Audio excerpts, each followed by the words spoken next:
5-minute mark in the count. 9, 8, In the meantime, 7, the lunar module 6, 5, 4, 3, 2, 1, mark.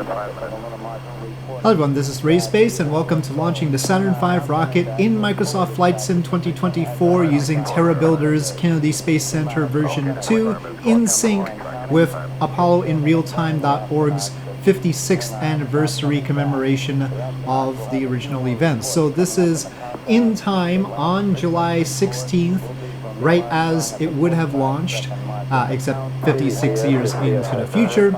And I was going to try to have Kennedy Space Center by TerraBuilder launch the rocket at exactly the right time. I'm here in the Beechcraft Starship, which is not the right plane to be flying in 1963, unfortunately, but I wanted to fly the Beechcraft Starship around the world during the Apollo 11 commemoration, listening to the Apollo 11 audio in the background as I did so, which is a thing that I regularly do with the Apollo audio. I'd like to fly around listening to it. It's just one of those things. And so I started out around the world flight with the Beechcraft Starship during a YouTube live stream using the audio, and I decided to use TerraBuilder's Kennedy Space Center to add this additional feature to the beginning of the flight. So here we are. We started out at T-minus 5 minutes, and you can see the video from Apollo in Realtime.org. And of course the audio. Apollo in Real Time, by the way, is the work of Ben Feist, who is an Apollo historian and a NASA contractor. And the site includes Apollo 11, Apollo 13, and Apollo 17. Hopefully they can get the audio and video from the other Apollo missions as well. I would love that. But so far it's just those 3 missions, and it has an option for you to play it back in sync with the real events, or you can just start it whenever you want to. In this case, of course, I went with the in-sync version.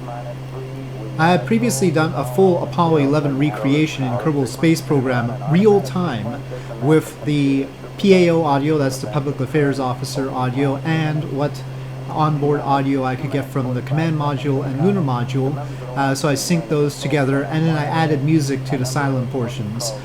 So I've done that before, and sometimes I do this sort of thing instead. I also did a commemoration using Reentry, the program that lets you actually be in the Apollo command module and lunar module and flick all the switches. You can see the KSC controller there for TerraBuilder's KSC. You can launch Apollo, you can launch the Saturn V, or you could launch the Space Shuttle or SLS, and you can spawn them at different locations. In this case, Launch Complex 39A is where we want it because that's where Apollo 11 launched from, and the countdown is a 20-second countdown, so that's how long you have. Now, it was originally meant for Flight Sim 2020, so certain features they haven't fixed for Flight Sim 2024. They've relied on Microsoft to adapt the mod for Flight Sim 2024, and so far it works sorta, but there are details like the sound that don't work quite right. So the sound we will hear is from Apollo in Realtime.org, which is really good sound anyway, but not from the game. So the game, I don't think there is sound from the rocket. There would be sound from the rocket in Flight Sim 2020. Now, one difference between my own recreation that I mentioned before and Apollo in Realtime.org is Apollo in Realtime.org has the audio from mission controls, so the internal audio when people were chattering and whatever. It's got more of that when it was recorded than I had. I didn't have all that. I only had the Public Affairs Officer, the Capcom, and the crew, basically. None of the other people who were involved. So it has a lot more audio, basically, I'm saying. So here we are getting ready for launch. I only have the first few minutes in this video. If you wanted to hear more of the audio, you could watch my full live stream here on YouTube. I went for 5 hours from Cape Canaveral to Boston, listening through translunar injection and transposition and docking until they were all together on their way to the moon. But here I'll just present the very beginning where we can see the Saturn V in Flight Sim. Here we go. 10, 9, ignition sequence start. 6, 5, 4, 3, 2, 1, 0. The smoke effects in here aren't the greatest, and that might be a Flight Sim 2024 thing. Roger tower. Roger, we got a roll program.